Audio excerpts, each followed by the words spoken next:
Hello and welcome to my kinda casual anime Boston vlog that I'm uploading late, and then I'm recording this voiceover and face video probably at the same time as my Kineticon vlog, so you'll be seeing this twice. Or, this look.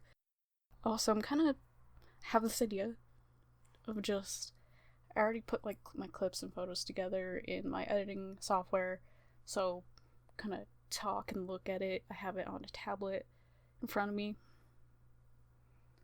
So if you see me looking, it's because I'm literally looking at the timeline.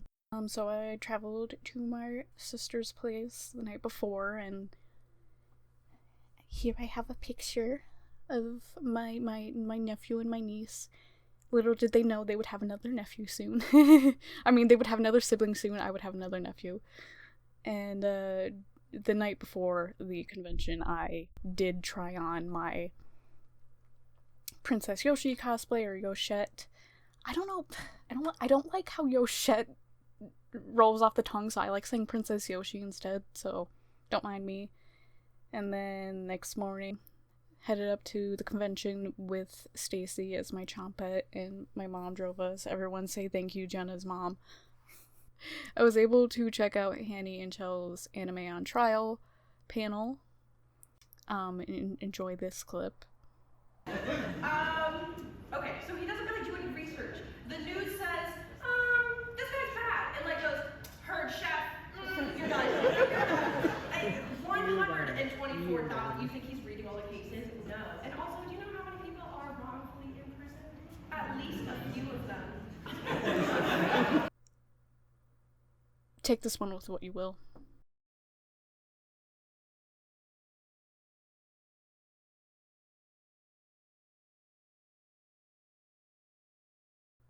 I think I walked around with Stacy because let's see, Anime on Trial was one, I think, question mark. So I did some walking around with Stacy before it was time for me to go meet IronMouse. Oh my god, I'm getting excited just talking about it. So, this is a picture of me, waiting in line, and then another picture of me, I think I was second to next or next in line here.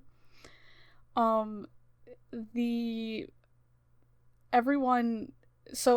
oh my god, I don't even know where to start. So, it ended up, oh my god, I'm so sorry. So I was one of the raffle winners for the free, IronMouse meet and greet raffle. And I was in the Friday slot. They told us that there was 20 of us, so I assume the Saturday slot also had another 20. I do want to bring up the fact that she did, I saw a clip shortly after Anime Boston. She mentioned on stream someone at her Q&A was being subtly rude. And she was like, okay, have a nice day. And yeah, I just wanted to address that. That was definitely, I don't think that was anyone that was at the meet and greet, because it was a system where you essentially, when they opened it up online, you put in your name information, what your username on Twitch or Discord or whatever it is, and just a little excerpt about what you think of the talent, how you found the talent, what's something you would like them to know. They did tell us it was completely random, though there was several of us that are yeah, we're chronically ill in some sort of way, so at least in my group of people, I don't think anyone there would have had ill intent. We were all so excited to see her, and the people working with her there said she was so excited to see us. And when I went in, I said we were bonding outside, and one of the people working with her was really happy about that. He was really excited. I am uploading and recording this after the falling of Visojo, so I have no idea if the people there with her were her management team or not.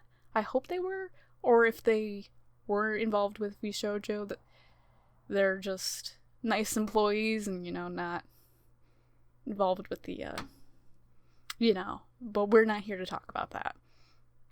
They all were nice people. It was a few people, The one who lined us up was a woman.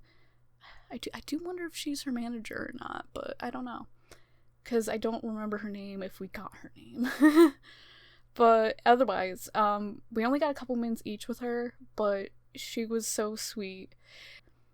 So the person in front of me, they, even said they had, like, little questions they wrote down prepared, and I was like, I didn't prepare anything. Because I genuinely thought, I'm like, I'll be fine. Like, I'll be fine. It's fine. I go in there, and I'm like,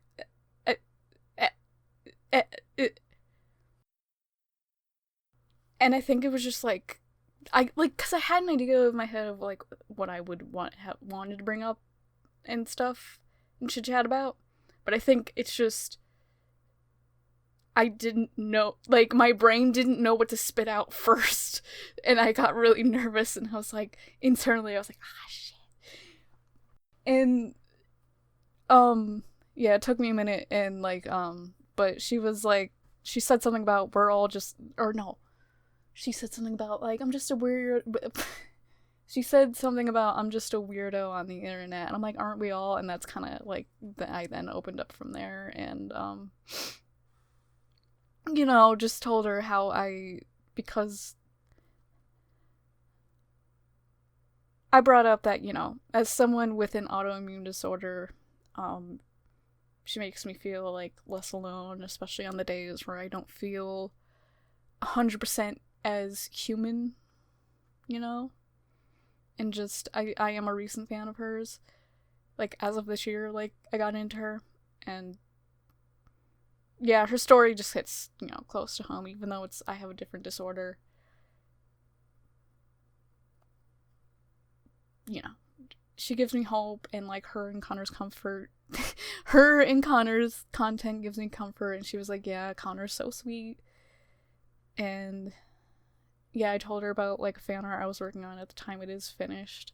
The funny thing is, since I've made that, I feel like I've improved in my art style. I really got back into drawing, but I'll put it up. But yeah, that was, like, a pleasure, and I'm just, like, looking at the picture, and I still can't believe it happened. It's crazy. Like, I'm like, oh my god, that literally happened. So, yeah, IronMouse, if you see this, thank you so much for doing this. You are so sweet. And your precious family will always be here to support you. I love you. I also met someone in line who was a cosplay photographer who also won the meet and greet. And turns out he's like someone that regularly works with my friends. So it's like, oh, so like we're besties now. Like as soon as I make an IronMouse cosplay, I'm like when I start doing it, I'm gonna be messaging him like, look at my progress. Look at my progress.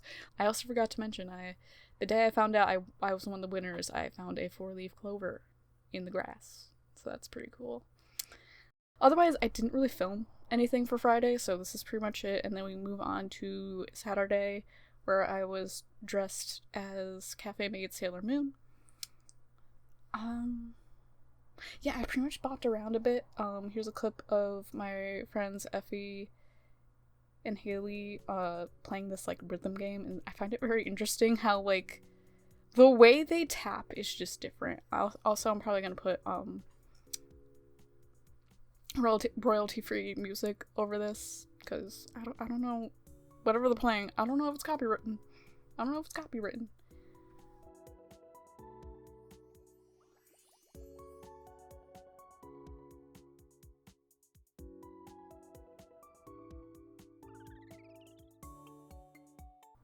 Eventually we caught up with the squad. Get yourself a friend like Grace to take detail videos of your costume. I should've, I told her, I was like, hey, maybe I should get you to get a video of me of Yoshi at ConnectCon, and I completely forgot about that until editing this just now, but oh well. Yeah, look at how beautiful she is in this photo. It's great. And then after that, we head down to Chell and Hanny's panel about fashion crimes. And I started recording something just to have something. And then I got so interested in what they were saying that this is just a 5-minute clip of Chell and Hanny talking. I think this is the this is the pre-judging anime outfits about outfits that they have qualms with, if you will. So enjoy this. I don't care. It ruins the song. He opens that little door in this like beige button up. Only the first button is buttoned. It pisses me off. Also, please notice he's wearing a blindfold. Please notice he has sunglasses in his pocket at the same time. Oh my gosh. Just in case he's like, I need to make a fashion change, which I think he should go back out the door and make a fashion change. I think it's ugly. I don't like it. I don't care if it's the ending. I don't care if it's not fully rendered. I just wanted you to know that. My character is this. I have seen this anime.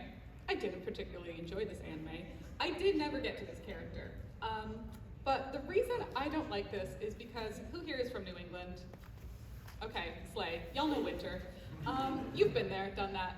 This gives me when you have to go get the mail in your pajamas. So like before your mom's like, you have to go get the newspaper, and you're like, Mom, I'm watching cartoons. And you put on your steel boots, and you like put your coat on top, and then you put on a hat. But this is his actual outfit. This is what he wears all the time, not just when he gets the mail down the driveway. And I hate it so much. It's also, if we're going to the principles of fashion design, I feel like it's very flat. It's like no texture. There's no texture. There's no color. Like the two silhouette colors. is just blob. Mm-hmm. He does have lines straight up the middle. The only thing saving this is that he has that one line down the middle. I don't even like that. Bias tape. I'm not gagging. So this is my first hate of the day. I know. What? I'm sorry, why are you on? This is ugly. What? She's really nice. It's just But it's Anko, what is going on? Like, so, as we all know, because we've all seen Naruto, I'm sure, she is like Orochimaru's student, and all of Orochimaru's students have to wear like his dumb uniform. He's like, if you want to be evil, you have to wear these weird purple robes. And everyone's like, okay, Orochimaru, I guess. And then Anko like leaves that, and then she's like, I'm gonna wear this instead. Out of everything she could wear, she doesn't wear clothes. I don't know if you're noticing, she's wearing a fishnet bodysuit. Like, This is not appropriate. it's not appropriate. This panel, I think, is like rated G, so I can't say what I really think. But it's so strange. And then she has like this like skirt that's like, oh my god, the shin guards. They're so like close to her skin tone. I didn't see them at first, but like, what's going on? She's like, I'm gonna be a ninja, and this is what I'm gonna wear. And the trench coat, it's so she literally looks like a flasher. Like she had it closed and she was like, wow, welcome to the tuning exam. She's a teacher?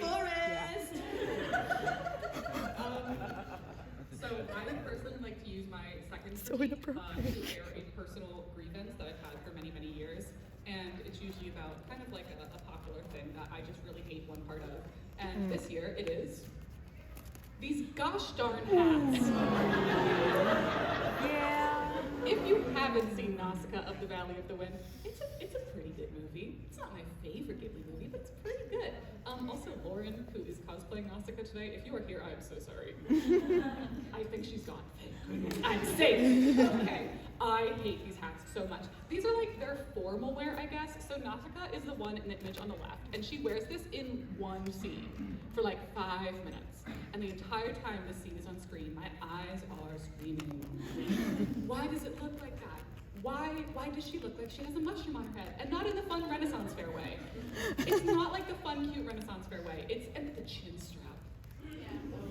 The chin strap. No. And then there's these little girls who also have them. No, babies, no! Don't do that! It's so ugly. I kind of have beef with a lot of the character designs in this movie because they're just kind of very like lumpy in a way. I don't know.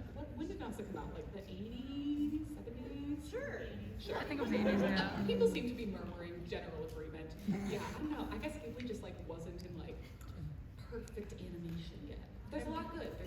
The fashion, not good. I like the purple one. It's like a full like that one's different. Lava, but it's pointed. What fabric is that made of? None. It's fake. It's a drawing. So that one actually makes practical sense because in the lore drop, they work in like a toxic jungle environment. So that actually serves a protective skin barrier purpose. The other hats, no. I don't like them. I did venture down to the Masquerade with this group as well. I really enjoyed this performance of the puppet. How do I combine all the words? The Little Shop of Horrors crossover with the piranha plant. Is that correct? Not piranha plant.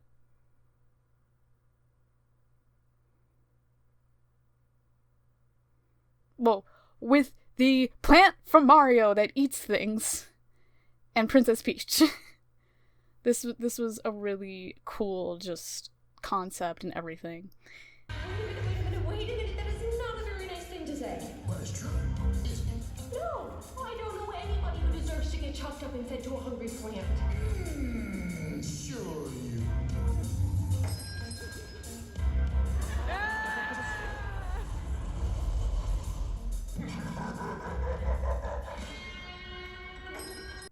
And then here's some footage of, I'm just so impressed by this. On point. And I just want to say that I saw an anonymous post in Anime Boston Social complaining about some of the dance type performances, comparing it to like, you know, the Idol stuff, and that's why we have Idol Showcase, which, by the way, at the time that I am recording this, they're cutting Idol Showcase. So, like, this exact complaint somebody had, they're also now, like, cutting the thing.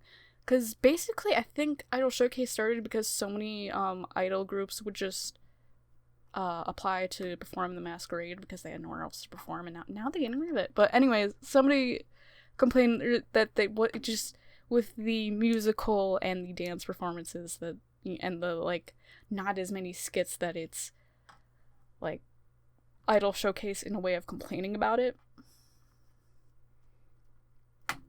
I would like to see you dance on point. You know how much work that takes? Like, it just... So my sister took dance classes for 13 years. Dance as an art form is, like, I appreciate very much. It's very important to me, even though I'm not the one who took dance classes for 13 years. But my sister was very, very good. I have a large appreciation for every type of performance art. On top of that, my sister did pageants. And there is a talent portion of that. Some people... she would dance. Some people would sing. Some people would do acting monologues. It's not much different from the performances that you see in masquerades at cosplay at conventions.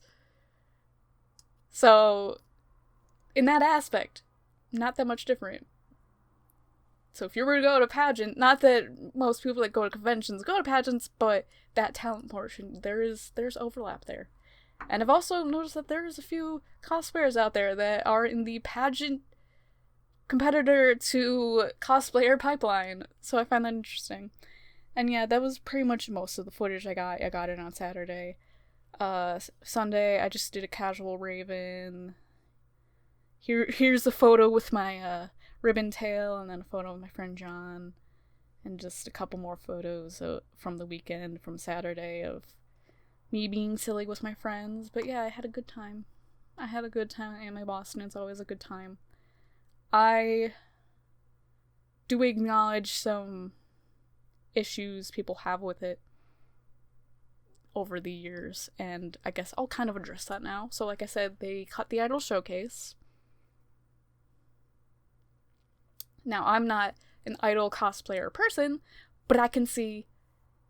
I haven't super looked into it. I just know it was posted in the Anime Boston forums, and then chaos ensued. Like, I've only seen it talked about on, like, my friends' Instagram stories and, like, people I follow. So, yeah. Certain things people feel have declined over the years while the price remains pricey. And, yeah, it got really pricey after, COVID-19, after the pandemic, which technically, if you think about it, we're still in the pandemic, okay? And I'm kind of like Because some of people's complaints of, let's see, a complaint I saw was like, why? So, with any convention, part of what comes into ticket costs is that they have to pay the guests at their conventions.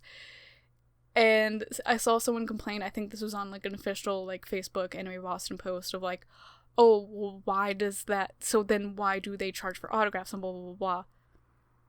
Most of these guests, they still have bills to pay and food to put on the table. Well, yes, part of the ticket cost helps for like,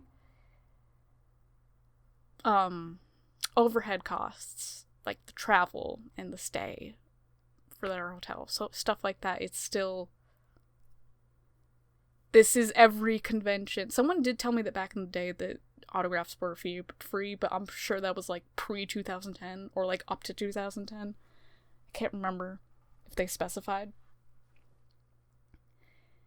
And then some complaints were like, you know, like, oh, like the concerts, like, should that really be put into the ticket cost? Like, that should just be a separate cost. If you want to see it, you see it. If you don't, you don't. And if you want to see it, you pay for it. Which, you know, I feel like that's kind of fair. Like, maybe like a fee, but... And the other thing, which kind of hits me, is like, oh, the VTuber stuff. Like, I don't care about VTubers, so why should the tickets cost more because they're inviting VTubers? Which, personally, up to this year, I was not a VTuber fan. Now I am a VTuber fan, but I also noticed they usually have HoloLive people as guests, and I don't really watch a lot of HoloLive VTubers, personally. So I was kind of surprised. It was a pleasant surprise to see that IronMouse was going to be a guest. And it was a really pleasant surprise that I won the meet and greet.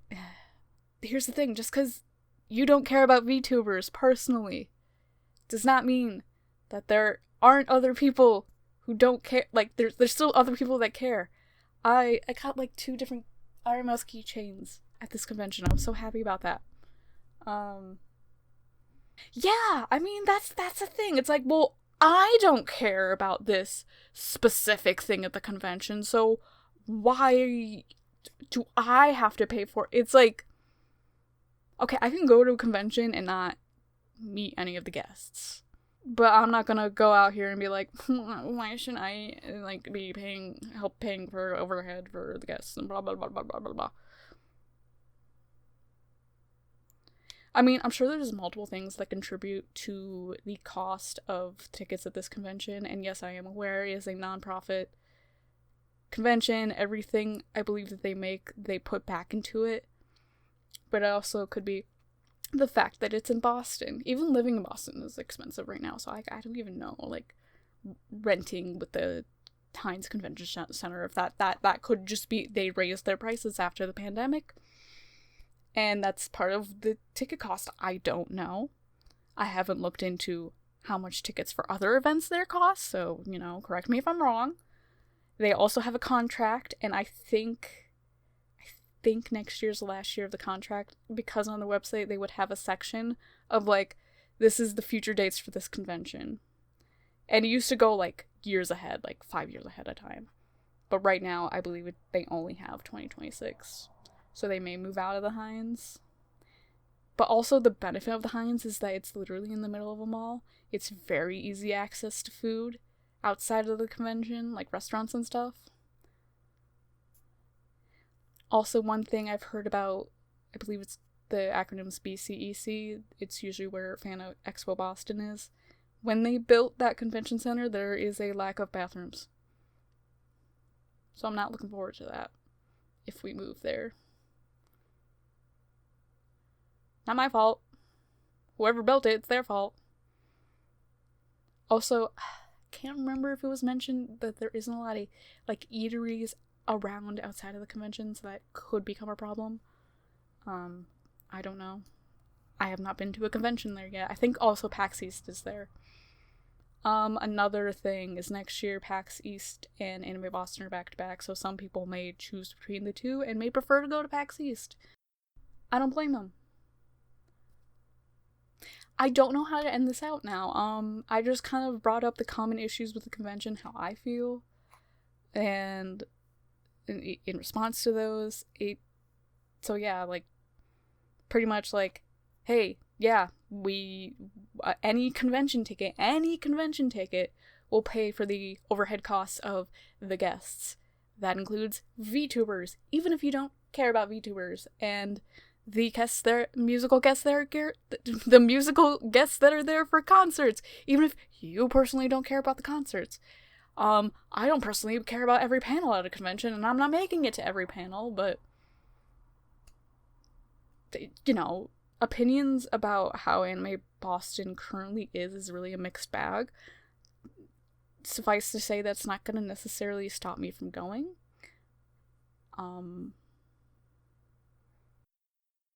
It's really just going to be about putting money aside ahead of time. I really only at this point have gone to 2 conventions a year. And it's been Anime Boston, ConnectiCon, and for a few years before, you know, the pandemic hit, I was only going to Anime Boston. So I think part of it with me, it's like a familiarity. I know several people that go to Anime Boston, ConnectiCon, so it's just easy for me to, like, feel comfortable there. I don't know. And then, like, if anything, I would go to more smaller cons as opposed to, I might be, like, a little hesitant to go to PAX East, Fan Expo Boston, Rhode Island Comic Con, because those are, like, big cons that bring the big celebrities, and you also would expect big crowds with that. And I'm still not sure if I'm comfortable with that. So, Anime Boston is kind of like a good size con. I would say it's still one of the bigger cons in New England without being too big. But also recently, my friend Corey, like, outside of New England, cons can get real big. She was in one in, like, Texas that was, like, massive. So, like, in a way, Anime Boston's my big con, and it's not, like, even the biggest con. Again, my friend Corey said, like, our cons are relatively mid-size. ConnectiCon is good mid-size con as well. I would say smaller than Anime Boston, but, like, it doesn't feel too small. And if you're in the New England area, I would say that's a good first con as well. Like, the vibe there is great. But even I have my qualms about ConnectiCon, and that will be included in my ConnectiCon vlog, and I don't want to talk too much about ConnectiCon in this vlog, but I wonder how long I've been rambling about this at the end of the video. So yeah, that was my experience at Anime Boston. I had a really good time, and, you know, the pros and cons of Anime Boston, and really it's up to you if you want to continue to attend or not, and I am very aware that it's expensive.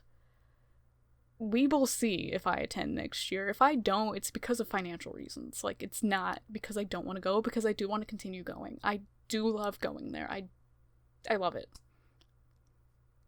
It pained me not to go for, I believe, the 2 years they came back after quarantine. So, I do really love that con. But I am aware of its faults. I'm very aware of its faults. I think it's okay to love a con, but still be very aware of its faults. Also, New England Idol community. Wait, no, should it be this one? I'm sorry. I don't know why I keep doing this. Like, this is just me being like, I don't know, hats off to you, or like, solidarity, even though I'm not like an Idol cosplayer. I was into Love Live a little bit back in the day, but that's pretty much it. But this is for you, Idol community.